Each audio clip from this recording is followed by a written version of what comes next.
नमस्कार। किसानों की ट्रेनिंग गोष्ठी संगोष्ठी में आपने साइंटिफिक कम्युनिटी और किसानों के बीच में एक चर्चा अक्सर सुनी होगी। किसान कहता है, साहब सोयाबीन में यूरिया डाल सकते हैं क्या? कुछ लोग डालते हैं, कहते हैं फायदा मिलता है। आपका क्या कहना है साहब? साइंटिफिक कम्युनिटी का बंदा नहीं नहीं, आप सोयाबीन में यूरिया नहीं डाल सकते। सोयाबीन की जड़ों में गांठे होते हैं, वो उसमें राइजोबियम होता है, वो नाइट्रोजन फिक्सेशन करता है। उनकी जड़ों में तो नाइट्रोजन फिक्सेशन की फैक्ट्री लगी हुई है, नाइट्रोजन नहीं डालना सोयाबीन में। किसान कई बार इस उत्तर से संतुष्ट होते हैं, कई बार नहीं होते हैं। रीसेंट रिसर्च इस विषय के ऊपर क्या कहता है, शायद जो अभी तक हम सुनते आ रहे हैं इसके विपरीत रीसेंट जो शोध है वो कह रहा है। देखिए, सोयाबीन में हमारे इंडिया के ज्यादातर हिस्सों की जो अनुशंसा है न्यूट्रिएंट देने की, वो ये है नाइट्रोजन 20 से 30 किलो प्रति हेक्टर और सल्फर 30 से 40 किलो, यही पढ़ते हैं आप, ठीक है। ये देने के लिए आपको एसएसपी से दो तो बेहतर है। एसएसपी आपको 250 किलो यानी कि 5 बैग एसएसपी प्रति हेक्टर और 1 बैग यूरिया की अनुशंसा बुआई के समय ही दे देने की जाती है। ये लगभग पूरे इंडिया की हर स्टेट की लगभग यही अनुशंसा है, प्लस माइनस कुछ हो सकता है।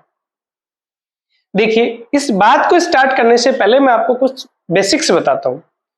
सोयाबीन में यदि हम न्यूट्रिएंट नहीं देते हैं, हमारी भूल है। सोयाबीन में न्यूट्रिएंट देना चाहिए, स्पेशली नाइट्रोजन। आपने यदि आप सोयाबीन की खेती करते हैं बिल्कुल चौकन्ना होके, तो आपने ये महसूस किया होगा कि सोयाबीन की फसल में जब फलियां बनती हैं, दाना बनने लगता है, उस समय फसल ठीक दिखती है, लेकिन बाद में एकदम से फसल हार्वेस्टिंग के पे आ जाती है और दाना आपका पिचक जाता है। उसकी दो वजह हो सकती हैं। एक वजह यह होती है कि उसमें फंगल इन्फेक्शन है, जड़ उसकी कमजोर है, इसलिए वो जमीन से न्यूट्रिएंट नाइट्रोजन उठा नहीं पा रहा है पौधा। और दूसरा, नाइट्रोजन फिक्सेशन करने वाला राइजोबियम की एक्टिविटी फूल आने के बाद में धीरे धीरे डाउन होने लग जाती है और वहीं पौधे की नाइट्रोजन की रिक्वायरमेंट जैसे जैसे दाना बनने लगता है वैसे वैसे बढ़ती है। दोनों बात विपरीत है। ये जड़ कमजोर हुई फंगस की वजह से, नाइट्रोजन फिक्सेशन करने वाला बैक्टीरिया भी नहीं है, और एक मुख्य वजह इसमें यह है कि इस टाइम पौधे को नाइट्रोजन चाहिए, क्योंकि सोयाबीन में प्रोटीन बहुत होता है और उस प्रोटीन को बनाने के लिए नाइट्रोजन चाहिए, जो उसको नाइट्रोजन फिक्सेशन करने वाले बैक्टीरिया उतना नहीं दे पा रहे हैं जितना उनको चाहिए। वो जमीन से नहीं उठा पा रहा है उतनी जितनी उसको चाहिए, तो इसलिए वो क्या करता है, अपनी ही पत्तियों की नाइट्रोजन वो लेने लग जाता है और वो पत्तियां समय से पहले सूख जाती हैं, समय से पहले पौधा बूढ़ा हो जाता है और वो देखते देखते फसल समय से पहले आपके हार्वेस्टिंग पे आ जाती है, दाना पिचक जाता है। ये आपने अक्सर महसूस किया होगा, ठीक है। इसलिए नाइट्रोजन हमें देना चाहिए, सॉइल में सफिशिएंट नाइट्रोजन होना चाहिए, एक बात।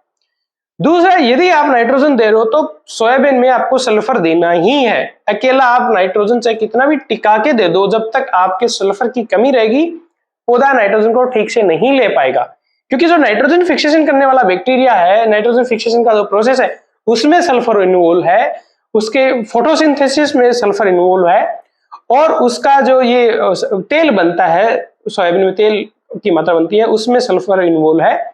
तो नाइट्रोजन और सल्फर बैलेंस संतुलित मात्रा में जाएंगे तभी पौधा दोनों न्यूट्रिएंट को ले पाएगा। आप किसी एक को टिका के दोगे, एक को कम दोगे तो पौधा नहीं ले पाएगा। बात क्लियर कि नाइट्रोजन सल्फर दोनों चाहिए।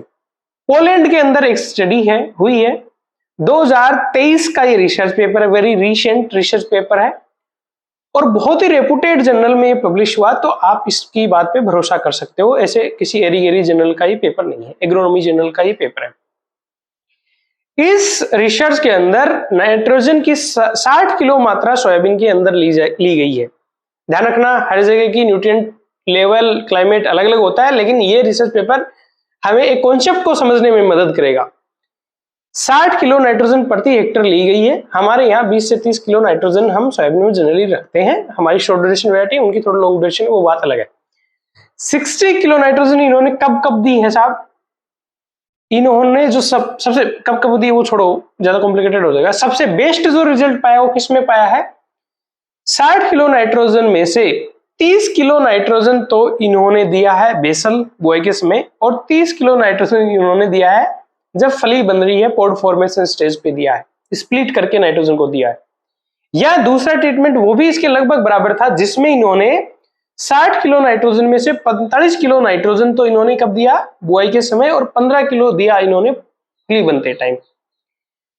हम यदि यही रिकमेंडेशन हम फॉलो करें, यदि हम 20 किलो नाइट्रोजन की जगह 60 किलो दें, तो हमारा क्या शेड्यूल होगा इस किसान की भाषा में, हम 3 कट्टे यूरिया प्रति हेक्टर देंगे, जिसमें 1.5 कट्टा या तो बुआई के समय और 1.5 कट्टा बुआई के समय और 1.5 कट्टा फली बनने पे। और यदि हम 40 किलो दोनों हमारी और उनके बीच की भी 40 किलो नाइट्रोजन प्रति हेक्टर भी देते हैं, तो मुझे लगता है उसके अच्छे रिजल्ट मिलेंगे। तो आपका 1 कट्टा बुआई के समय और 1 कट्टा आपका जब आपकी फली बन रही है उस समय, आप इसको 1.5 कट्टा बुआई के समय करके आधा कट्टा उस टाइम भी ले जा सकते हो। और इसके साथ इन्होंने सल्फर भी दिया है। ध्यान दें, ये पोलैंड का रिसर्च है, अच्छी जर्नल में पब्लिश हुआ, ऐसा नहीं है हम आंख मूंद करके इसको मान लें, पर ये हमारे कॉन्सेप्ट को समझने के लिए ठीक लगा मुझे, इसलिए मैंने आपके साथ ये जानकारी शेयर की है। खुद अपने थोड़े से एरिया में आप ट्रायल करके देखें, आप अपना फीडबैक शेयर करें। यदि आपको जानकारी अच्छी लगी तो प्लीज इसको खूब शेयर करें, और इस कही हुई बात का अर्थ नहीं निकालें। अपने एरिया की पैकेज ऑफ प्रैक्टिस जरूर कंसीडर करें। नमस्कार, जय हिंद।